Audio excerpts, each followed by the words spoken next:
1939 à 1945, la Seconde Guerre mondiale.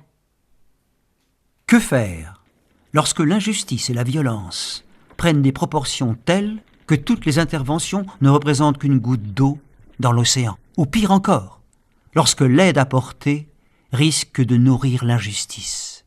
Au cours de la Seconde Guerre mondiale, la Croix-Rouge suisse se mobilise sur le territoire national, fournissant personnel et matériel à l'armée et à la population civile. Elle apporte son aide dans des camps d'internés et de réfugiés, met en place un service de transfusion sanguine à l'échelle du pays et contribue à la formation du personnel soignant.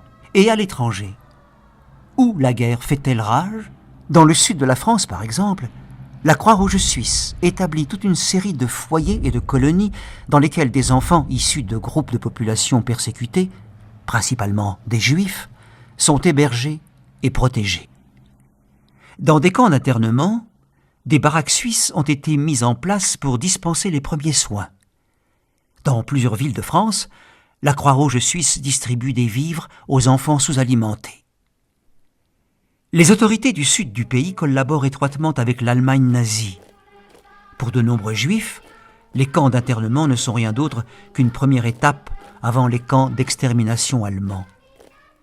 À l'époque, la Croix-Rouge est placée sous le contrôle de l'armée et du Conseil fédéral. Mais pour remplir sa mission humanitaire dans l'Hexagone, elle doit se conformer à la législation française qui lui interdit formellement d'aider des enfants juifs à fuir vers la Suisse. Que faire lorsque l'action humanitaire est entravée par des lois profondément injustes?